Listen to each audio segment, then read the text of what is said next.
Lord of the Rings plays out like a lot like a book. Imagine that. Yeah. What do you have for me this time? Hacking into the stock market, closing down a bank, fixing an election. It's all easy. Right on.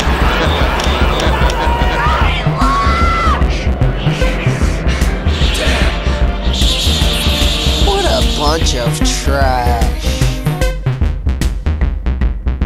Hello, everybody, and welcome back to the Trash Movie Kings podcast. I am your host, Adam Edwards. We have a smaller group this week. JD and Apocalypse are out on assignment, but we do have Joseph Graham and Justin Petty. How are you two doing? Not all at once. I was gonna say Not great, Tim. you're encouraging us to talk over one another when we have a chance to speak clearly and find the holes very easily, as Yeah. JD's dad would say. I feel like it's important for you guys to practice making and finding the holes Ugh, when the God. opportunity with to each talk other. over. Yeah. When the opportunity your to hole talk in- over each other is so right there, you need to have the Just right practice to there. It's to right make a there. hole. It's right there. Yeah, you're not finding the holes. You're making a hole. You make your I'm own making holes. my own hole. Pull yourself up by your bootstraps and make your own hole. Find a new hole. You don't like the hole they're giving you, you make a new one. Oh God. That's how it works. I No was holes gonna barred. say something, but now we got to talk about holes. The The novel? Shia LaBeouf movie? Yeah. The novel, the children's book. Yeah. I mean, I never don't know read it. it. I never saw those movies. It's just one movie. Okay. They should have put a hole in the middle of the book and you had to read around it.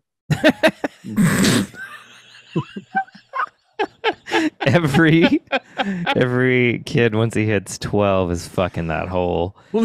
Yeah, that's true. Oh, God. They're, Just get creating, Paper cuts all over your.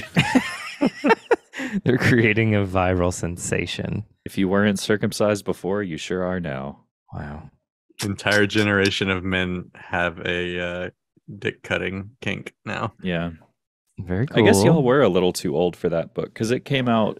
I feel like it came out right when I was in middle school. Like we had to read it for What school. book was it? You had to read Holes. it? It was called Holes. Is that the book that the Shia LaBeouf movie is based on? Yes. Yeah, it's a Louis okay. Sachar novel. I love Louis Sachar. So he wrote. I don't know. They wrote that book. Wayside Yeah. School's Falling Down. Yeah, yeah, I read yeah. that fucking book so many times. Oh, I did read that. The Wayside. There was a series of those, right? Yeah, I think so. Yeah, But those were yeah, fun. Holes Wayside was. Stories from Wayside School or something. Mhm. Mhm. Holes came out and was pretty big, and it was like So it was yeah, a it big was, it was hole. part of our curriculum when I was in middle school or I don't know whatever age I was. Mhm. And then That's the cool. movie I came didn't out realize that. maybe 2 or 3 years later. It was The like back movie was then. really fun. I mean, I guess they still do that now. Do this now, but back then when like a book comes out and kind of catches on like wildfire, and then they're immediately like, we have to make this into a movie. We got to capitalize on this. Like when Hunger Games did it and all that shit. But When they never did it for Wayside Stories from Wayside School, I don't think. no, Was there a I think cartoon? They eventually maybe? came out with one. there's Let's a see. movie for Wayside Story. I think. Are you thinking mean- of West Side Story? Yes. The one that just recently came out from Yeah. Steven Spielberg. The Wayside movie. It was a TV movie in 2005. Michael Okay. Cera played Todd. Michael Cera. Wow. Wasn't it like the building was all weird or something? Yeah, it was like each floor had a different fucked up thing about it, right? Yeah, well, it was falling down. So But like each Yeah, I guess you floor could say was that was unique weird. in that like it had a theme, kind of. yeah, they had like a floor that the elevator couldn't go to. Also, Right. it was like how most buildings don't have a 13th floor, but like the floor existed, the elevator just wouldn't go to it. Yeah. Or something. Or kind of like John Malkovich with like the half floor with Yeah. the low ceiling kind of thing. Speaking of low ceilings, Sure.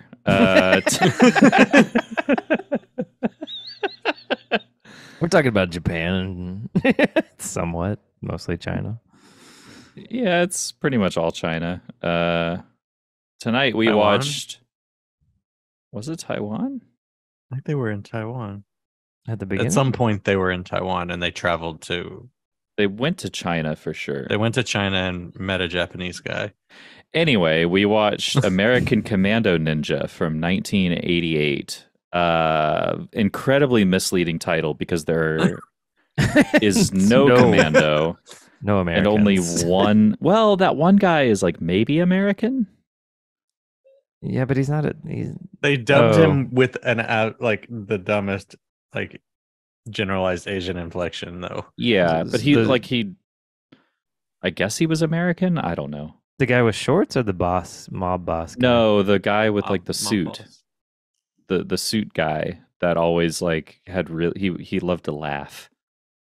Yeah, the mob Yeah. boss guy. Yeah. Well, there were two of those. Yeah, I was thinking when you said mob boss, I was thinking of Uncle. Yeah, there's Uncle Mob Boss and there's White Mob Mob Boss. Boss. Mob Boss. Yeah. Blah blah blah blah. Not Slim Jong Il. Not Slim Jong. Well, Slim Jong Il is Uncle Boss. Right. Yeah, Uncle no, this was Boss. like Bob Costas, mob Costas. That's his mafioso name. Yeah. My wheels were turning trying to get there too. I'm glad you got there. Yeah, fucking Like Bob I can Costas feel it. I over just here. don't know what it is. You guys love changing some names. Little nicknames for Bob Costas. It's, he needs it. It'll help his career. Doubt it. Yeah, this is just kind of it's a ninja movie. It's in January, right? I don't have anything else to say about it, really. Like It's as far more as the ninja genre. than ninja. Yeah, it's Yeah. More ninja than ninjutsu is Japanese though. Yes. And this is a almost Taiwanese. 100% Chinese movie. Yes, but the ninjas are Japanese. That's what I In was this saying. movie. I think at the very beginning. no, it I think opens and they're in one of Japan. them open. I think it opens in Taiwan and they go to China. But the I'm pretty ninjas sure. are Japanese. I thought one of the ninjas came from Taiwan. I think they're brothers. Yeah. And they talk about like they're from Japan and they keep getting shit on by the Chinese people for being like, we hate you and your country. right. For all and they their keep World calling War them- II bullshit. Right. They keep calling them like, oh, you're the Japanese guy, you're the Japanese, and like that kind of shit. So anyway, let's talk about American Commando Ninja. Yeah, what happens, Adam? So Joey wrote the plot down like he normally does, and this week I get to read it. Well, like he sometimes does. We took an aside last week. I feel like I did a really good job.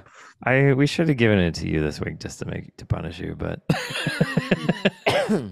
I think you got that flipped. It punishes y'all. well, this one was difficult because a lot of stuff was going on in this, and I tried to edit it down some, and then I don't think I did a very good job at editing it down. I still did edit it down severely, but there was so much going on. It's Yeah. very long, but we will see how it plays. All right. So, starting off, ninja guy David is fighting a haunted sword rack. Oh, nope. There's an elder ninja complete with white flower hair. Yes. He lets him know he needs to learn hocus pocus and then gives ninja guy David a task to help the Chinese government. Ninja gets on a plane to China. I guess ninjas fly commercial. That was confusing to me. Like I had never before considered that ninjas get on airplanes. It makes sense, but I just Sometimes This that's is a the only day way to ninja. fly. yeah. It's I like just had never- back-to-back day ninja movies. Yeah. I guess like I don't think of ninjas in plain clothes. I only think of them in their ninja outfits. And so just imagining a ninja with two katanas on his back and like Getting on a plane. It's like yeah, a guitar sitting in a case. coach. Yeah. They have specific plane clothes for when they get on planes. Okay. Clearly. Shorts. That's I meant PLAIN, but okay. like Plane. like a plain clothes police officer. I mean, when you okay, that's a different discussion about how you should dress in plain clothes when you're at the airport, in my opinion. I Sweatpants feel prop. like it's I mean, look, as long as you're covering up your parts, I don't care. Be comfortable. Who cares? Do you Okay, disagree? gatekeeper. No, I'm not disagreeing with that. I'm just saying I don't think you should wear bright colors, big patterns. yeah. I think you should blend and be Yes. as unnoticed as possible. Yes. That's kind of my take in the airport. Yeah. Wear comfy clothes, probably no big logos. I mean, I fuck up with that because the backpack that I usually travel with has a giant Astros logo on the back. But Yeah. Wait, why no big logos? What's going on with planes right now? I don't know, Nothing. I It's just like I don't like to be noticed. yeah, it's like Oh, I don't yeah, want yeah, somebody yeah. talking to me. You know, it's like just oh, don't. yeah. Yeah, You don't need to have a reason to talk to me. I I don't want. usually Yeah, have my earbuds in even if I'm not listening to something. Yeah. Yeah. I bought over the ear noise canceling just for that reason of it's like I want you to know from a distance that I am not to I'm be not talked to. available Yeah. for you spraying your germs on me and Mhm. having conversations that I'll never remember or care about. Right. I'm just trying to get through my day. I'm trying to get in and out of here because it's terrible. Which, by the Anyway. way, we're approaching the 1 year anniversary of Joey and I taking the most cursed trip we've ever taken, Oh, where God. I sat next to a woman in the airport who was just openly barfing into a trash can. We both were, yes. Yeah. Oh, you were there. You were directly, and I was sitting Yeah, across. you were from like just across. staring at you, like. And then the guy on the other side of me was just housing ribs. Like, He did not stop housing ribs for the vomit, and she vomited quite a bit. oh yeah. Why And then did she sat not next to get me up on the and go to the plane. fucking bathroom? I think She she was had just morning vomiting in her sickness. chair. I think she had morning sickness. I don't know. She was. She very sick. she was very ill, and her boyfriend or whoever it was like trying to comfort her, and she's just puking, like yeah, just into one of those big trash cans at the end of the row, and This was then our, she ended like, up last getting layover, right? Oh, okay. Yeah, so she it was wasn't the like Atlanta sitting airport. down. That was that was not even the exclamation point of the trip. Sounds like it. Par for the Anyway, we course don't have to for talk about Atlanta. this cursed trip too much. We can continue with the plot. A little bit of Okay. airline humor for everybody. And what's the Humor. deal with white big boss guy explains to a scientist named Mr. Tanaka that he is in deep shit for something. Tanaka thinks about suicide in an embassy suites, but then gets his ass kicked by a bad bitch in rebel flag shorts whose family was affected by his germ experiments. Rebel flag shorts gives way to her sister in a blue jumpsuit and continues to kick Tanaka's ass. Jumpsuit takes Tanaka to dig up his formula outside of town, but Tanaka has a homing device and she rips it off of him and throws it over the building. Dumb as shit. White boss, bad guy, and goons find them easily on the other side of the building, and they take the formula just after he digs it up. But bad guys got to be bad and fight over the formula. David Ninja Guy arrives with the hocus pocus he must have learned on the plane. Fights another guy with the power of hocus pocus. Turns out they're buds and they obtain the box of germs. They have good shorts as well. They go to Benihana and they decide to team up to fight, but first visit a discotheque. But then some goons blow it up. I guess everyone's fine. There was nobody dead or anything. It was just like, well, leaving that whole plot point.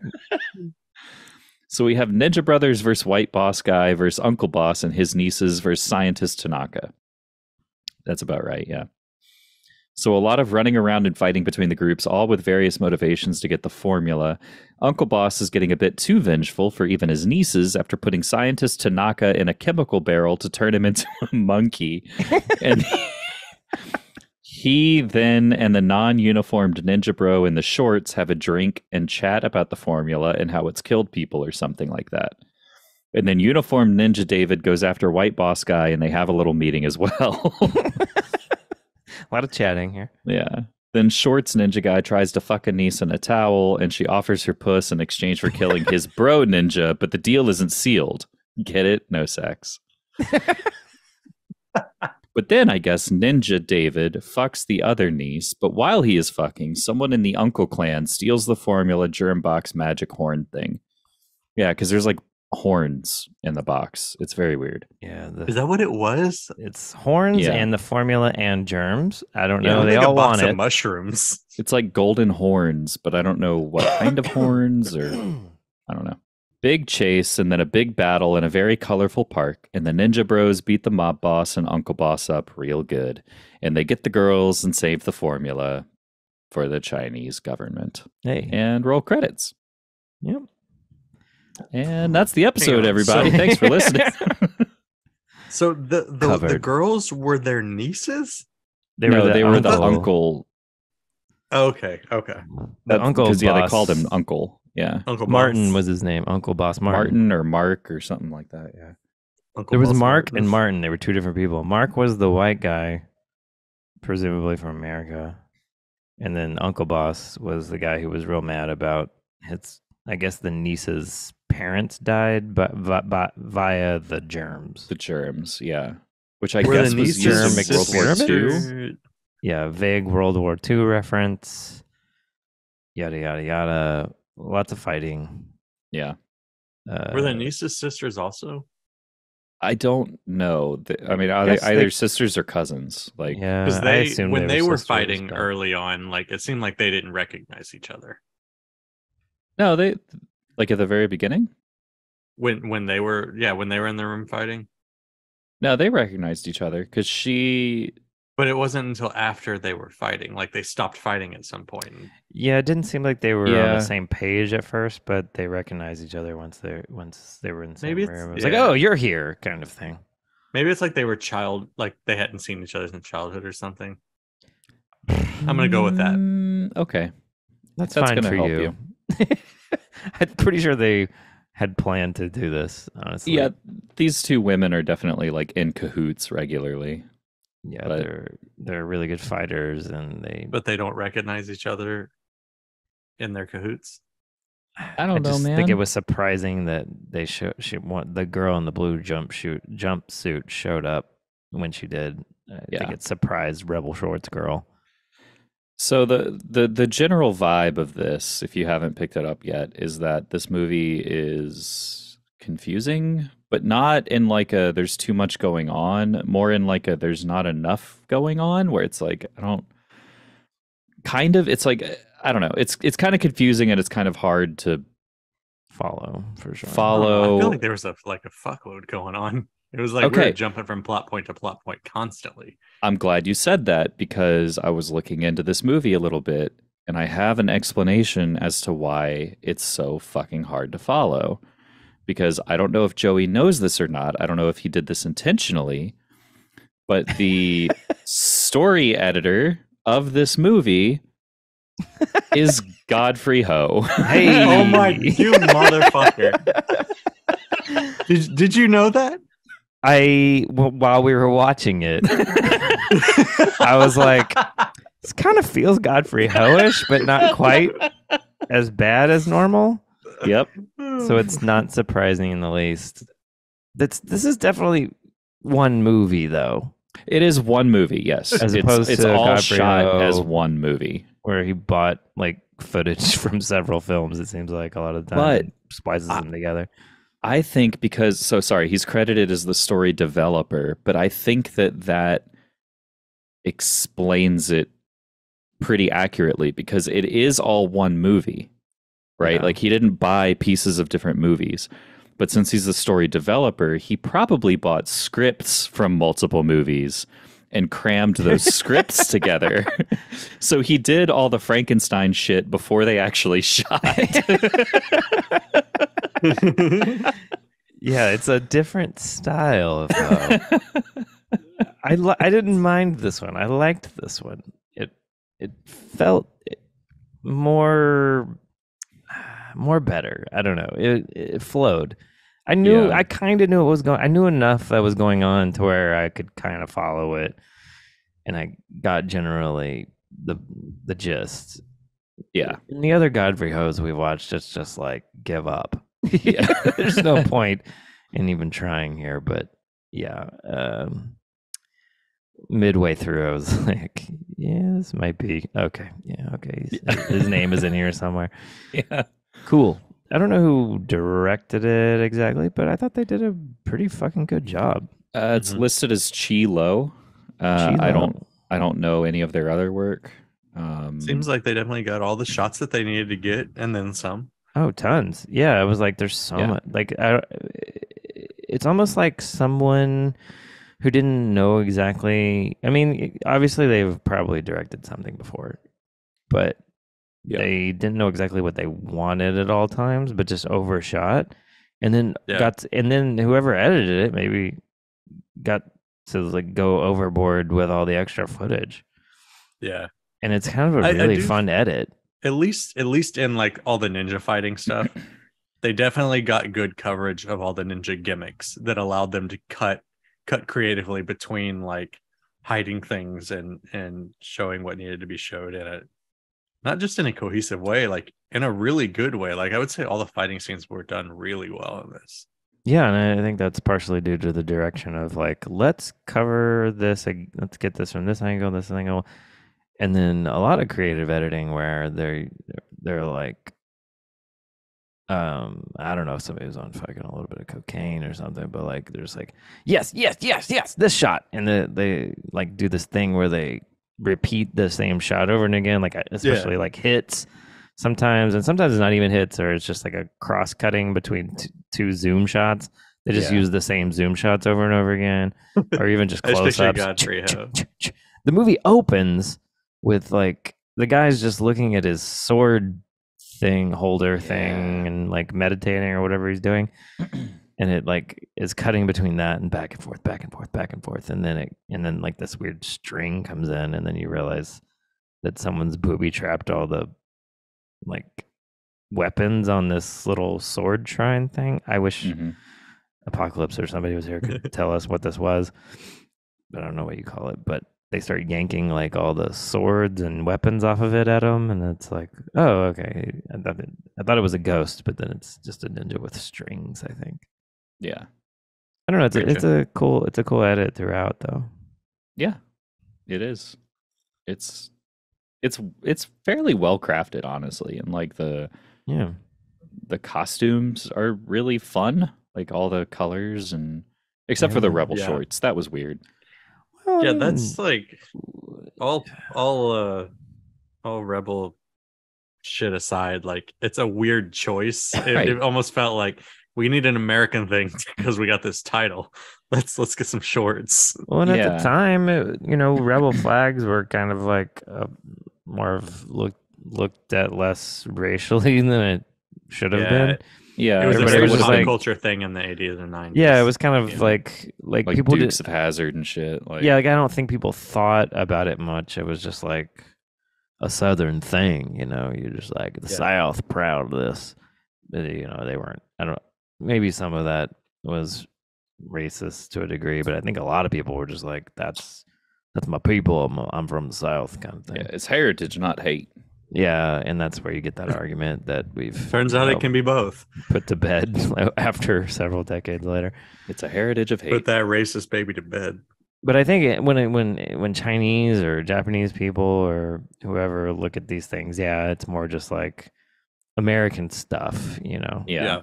I think probably if Chinese culture or Japanese culture probably has some problematic things like that probably other cultures have been like, oh, that's just cool. Like, I can't think of anything specific, but I bet it's happened. I don't know. Yeah, and like, I think we're all saying the same thing. It's like I'm not trying to condemn them for picking it's odd, but right. It's more that it's like it's very weird that they would, of all American things, they picked that. Like she could have just been wearing American flag shorts and that would have been fine.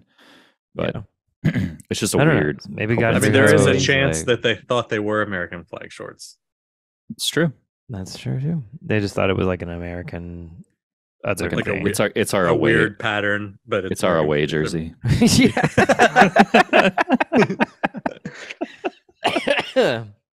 Yeah, something like that. I don't know. Those chicks were cool. Everybody has cool shoes a lot of the times. A lot of style. Yeah.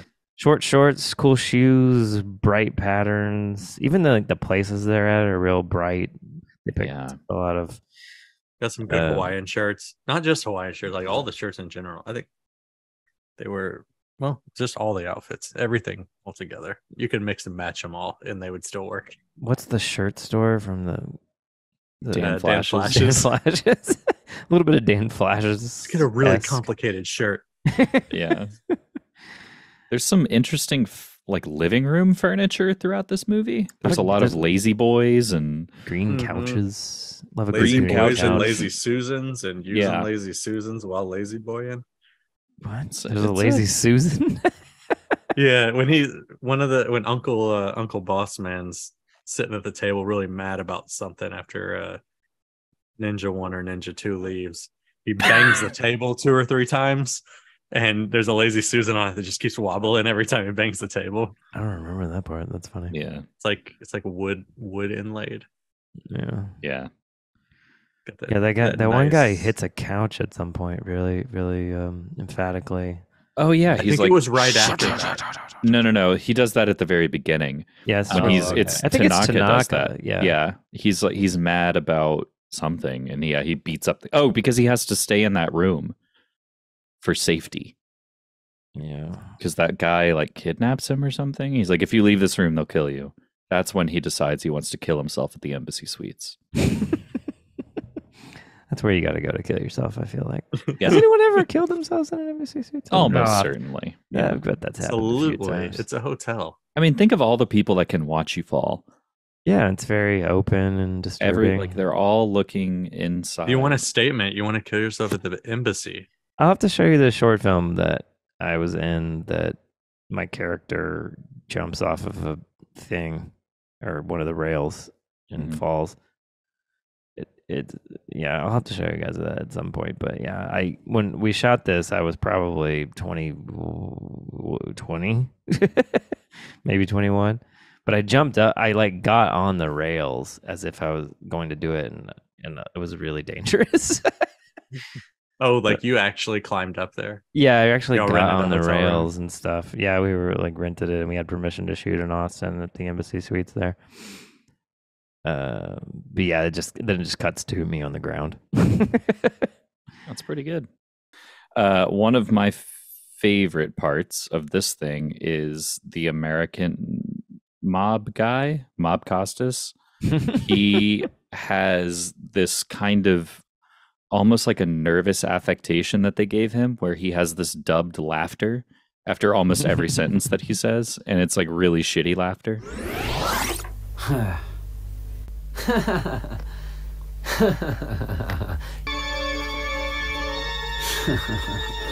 I cut that out of my plot. Like, I had a line of like laughs like a fucking little shit. Mhm. The whole time. Laughs like a little shit, you little stinker.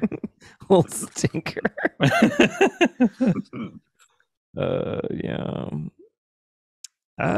Yeah, a lot of dubs, a lot of zooms. This feels Oh, like yeah. fucking crash zooms galore. crash zooms galore. Yeah, it's this movie is kind of, when you think of bad martial arts ninja movies, is what Mhm. you would like if there was an American movie that referenced it and had like a clip of something. This is the movie like that's in the background that you see. I feel Yeah. like. It's like they went overboard with the zooms, but it was also in the best way. It Yeah, was if you're gonna ridiculous, but I loved every second of it. Like if you're gonna do a bunch of zooms, you do it like this. Yeah. yeah, They like nail it of like the stupidity of it. It's just, or I don't know if it's not stupid. It's just, I don't know. It's gloriously. yeah, it's fun. It's fun, silly. Yeah.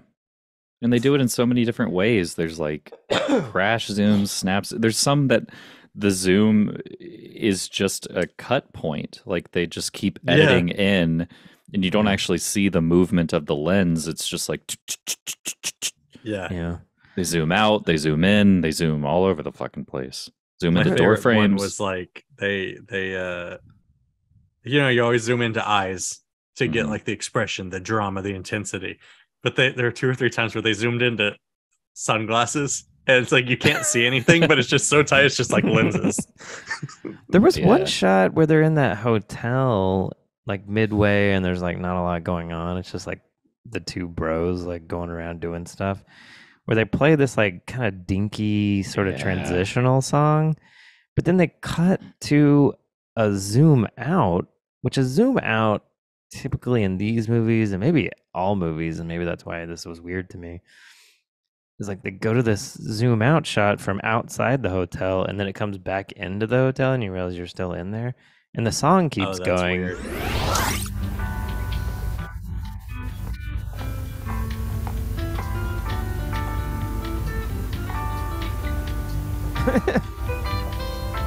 Surprised that they kept the music for the sudden zoom. Yeah, it was so weird to me, because it was like normally when you cut to and then start zooming out, that's like a new thing, and you cut the music and it's like you're in a new setting. But it was just like, no, we're just showing some stuff outside and then a guy on a couch or whatever the fuck. There's a guy on a chair. Just showing some traffic. We just really like playing with this lens, right? They loved it. I mean, I kept writing, like I had so many zoom scenes that I was writing as favorite parts. There are 3 or 4 of them that I scratched out because I would write it like, fuck yeah. And then another one happened. I'd be like, fuck. And then another one happened. It just kept getting better and better. And then, fuck. Well, did you have any other favorite parts that made the cut then? Yeah. So most of the ones I wrote down were like lines, or not whole scenes, but like little bits. Sure. when I can't. It was one of the ninjas and Boss Uncle were kind of at odds, and he was like, "I know how to treat you, right?"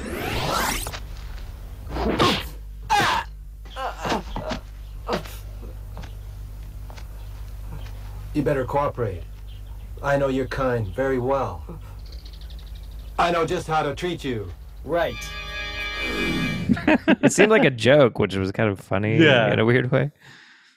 Or like a threat, like, I know how to treat you. Right. But it was just the delivery was like, oh, I'm gonna give you the business, boy. Yeah.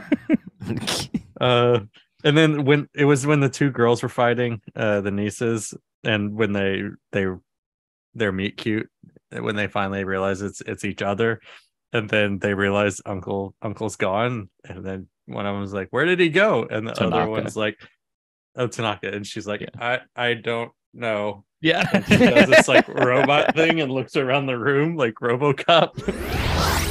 Where is he? He's I told you, never trust a scientist. That reminded me of one where one of the nieces, she's talking to her uncle. I don't remember why, but she's like, what are we going to do, uncle? And then he goes, I'm your uncle. And it's just fucking Marvin Zendler over here. I'm sorry, uncle. Brenda, I'm your uncle. And it's up to me to remind you. A lot of fun stuff like that. Towards the beginning, how many times they said hocus pocus in the dub? Yeah. Made me laugh quite a bit.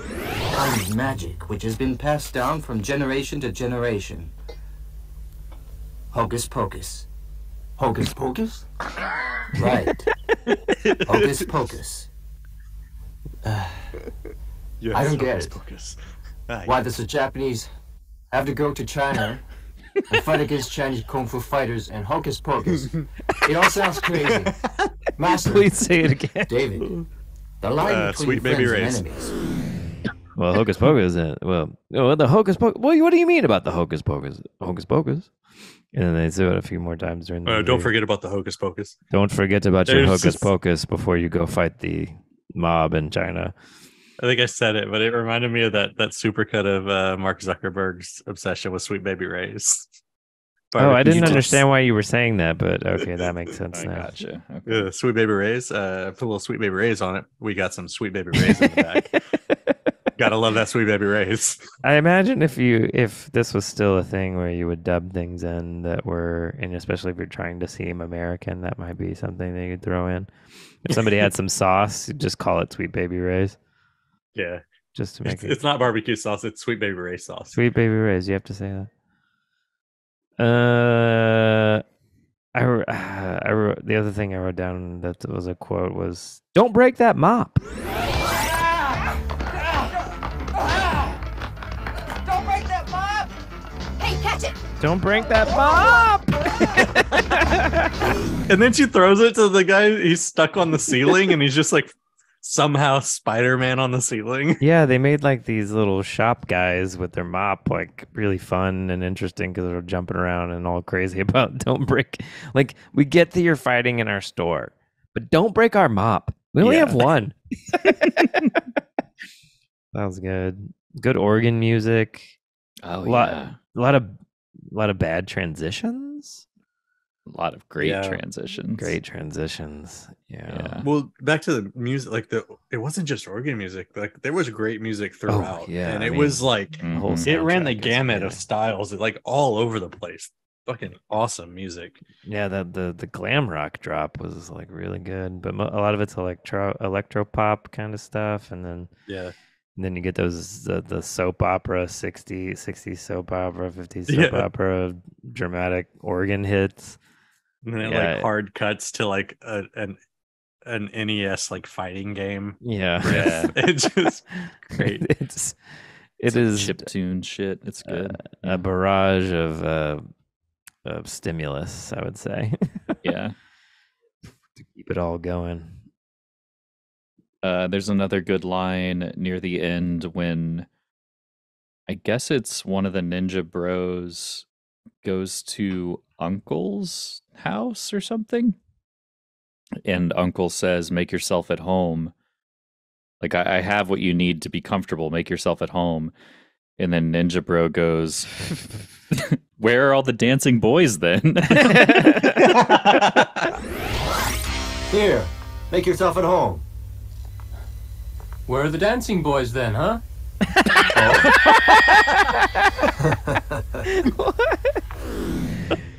It's just an expectation that all dancing boys are always at people's houses.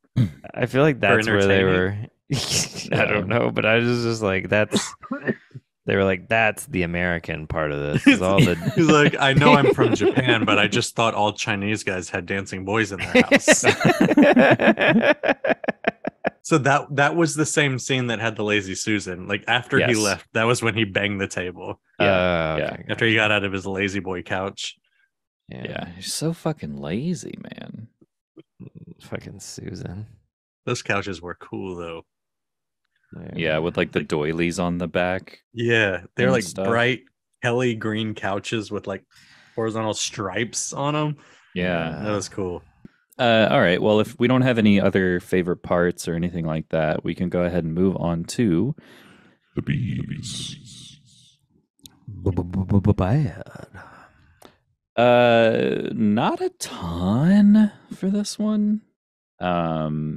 We do have a blade. Couple of blades. We have some blood, not a lot, but some. Yeah, the first blade was a good reveal. That boner blade. That is not the first blade. Yeah, oh no, you're right. You're right. We had a lot of swords. He's like praying to blades at the very beginning of the movie. I'm thinking like. But yes, the boner blade was cool. Style blades. Boner blade, maybe worth a nom. I don't know.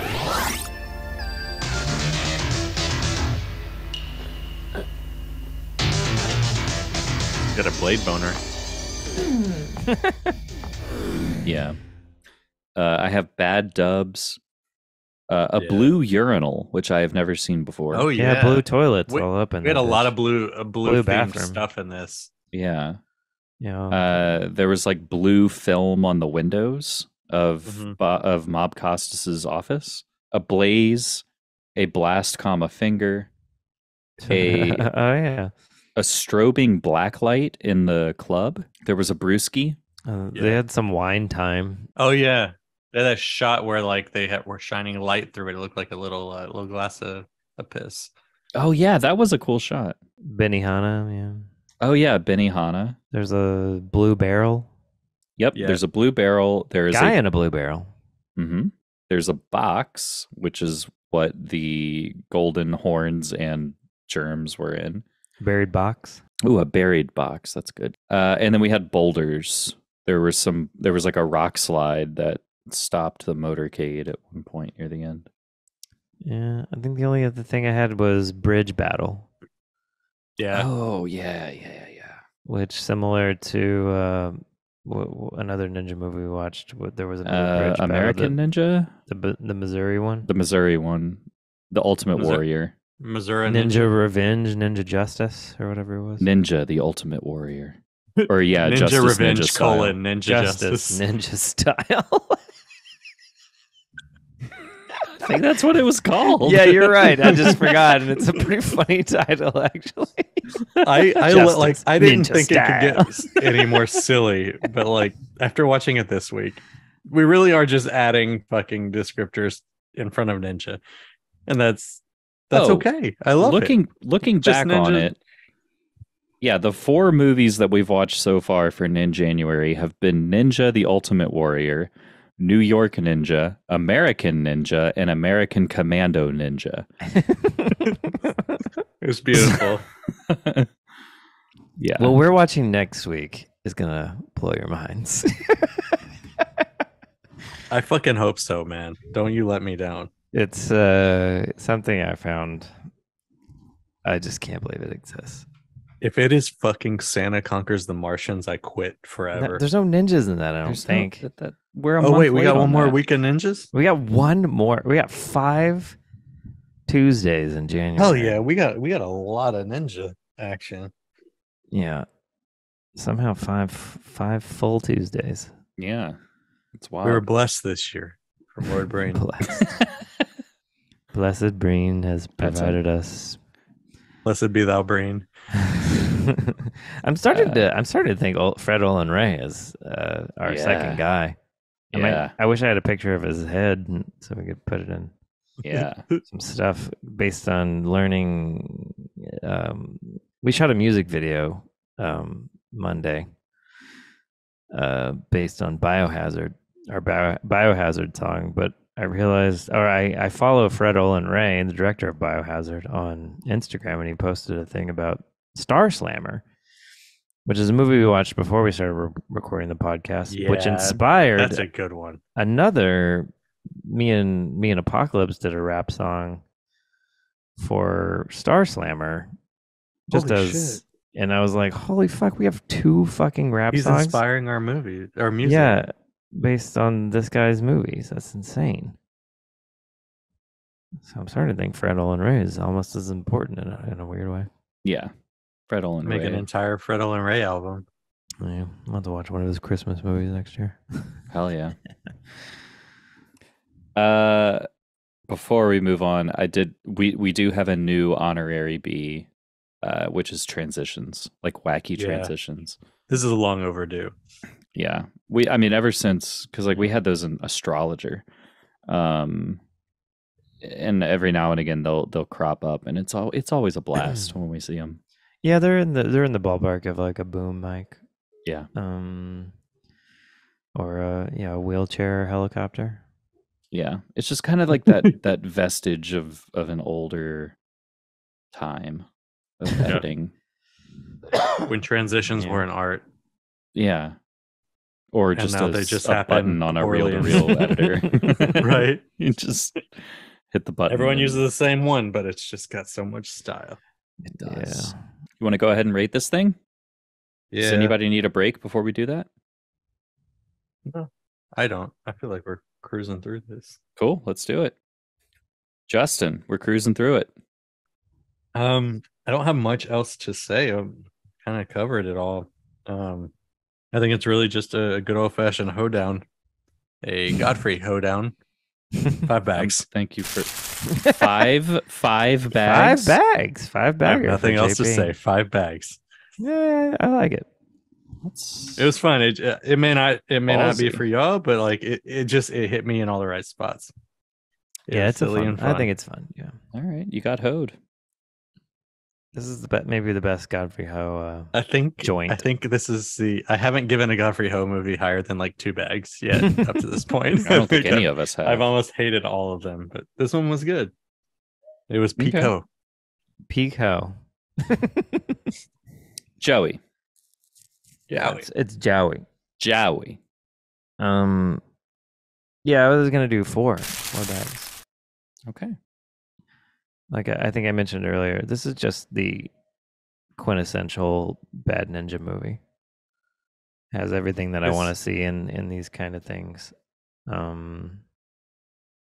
Still doesn't quite all come together as far as trash. It could be trashier for sure, but it is a lot of fun and it is garbage. Yeah, hell yeah. This is what I wanted, like the Wing Wing movies to feel like. Yeah, if the producers, people behind the camera were a little more ready to make something ridiculous. Yeah. Yeah, I think the directing and the editing is just really good. Yeah. In a trash sensibility. Yeah, I mean, I agree with y'all in a lot of ways. Like it's a quintessential bad ninja movie. The editing, the zooming, the direction, all that stuff is really good. There's something about it though that doesn't quite land for me. I don't know what it is, but something's missing. So I'm gonna go a little lower. I'm gonna go a 3. 5 or 3. Yep. I guess I can respect that. But it gives it an average of 4 bags, which I think is pretty good. Yeah. That's what I think it is. Is that the highest we've rated a ninja movie? So far this month? Yep. We did 2 2/3. We did 3. We did 2, and now we did 4. I would nominate maybe the discotheque song, maybe just generally the soundtrack, and the editing and costume design.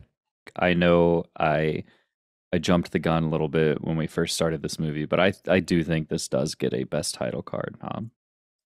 Yeah, it is because ridiculous. it's just right in your face and bad. Here's the buzzer. Yeah. I don't want to give it a riff nomination, but I thought that it was very brief riff, but it was like the Slim Jong-il, like Slim Shady thing. Like I thought that was pretty fun. It wasn't. I don't think it was long enough to give it a nom, but I did want to mention that it was a fun one. Yeah, it was a good jab. Yeah, jab, quick little jab. Slim Jong-il. Slim Jong-il. Sure. Chicka Slim Jong-il. Any other noms from anybody? Should we do like meet cutes? Should we add another category like meet cute? You Best can, meet cute? if there's enough throughout the year. Like you can start keeping track if you want to. Meet cutes when like cute. the titular characters meet for the first time. Like a cute way of meeting. Like it's usually like in a rom-com, it's like when the characters who fall in love meet for the first time. But like yeah. Like in this, it's like the two guys who have sexual tension meet for the first time, but they end up becoming best friends. I really think they're brothers, but sure. Yeah, there was sexual tension there. Oh man, Go ahead. Wow. The meet cute I liked was the when I don't know which ninja it was, 1 or 2, met Slim Jong-il for the first time, and they just kept staring at each other, smiling, and they just kept cutting back and forth for like 5 or 6 times of them just freezing and smiling and not saying anything. It took a good 15 seconds to get past that. Yeah, which is similar to what I was going to bring up, which is at the very end of the movie, the 2 ninja brothers do the like almost like the Predator high five, where they do the high five, and it's a very tight shot on their hands, and they're holding it, and then they just look. It's a cut to each of them face, right, and they're just going, "See ya." Credits. Come on, credits.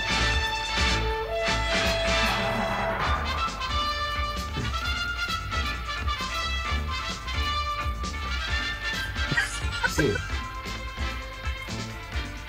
See you. See ya.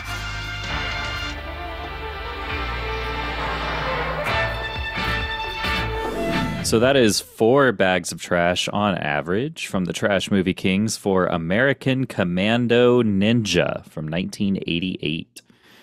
I have been your host, Adam Edwards. Joining me this week, Joseph Graham, Justin Petty. Thank you all for giving up your Thursday nights, Friday mornings.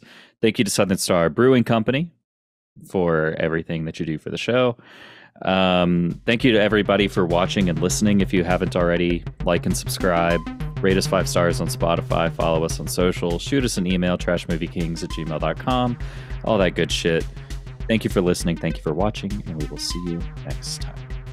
Oh, hey, Adam, how are you doing?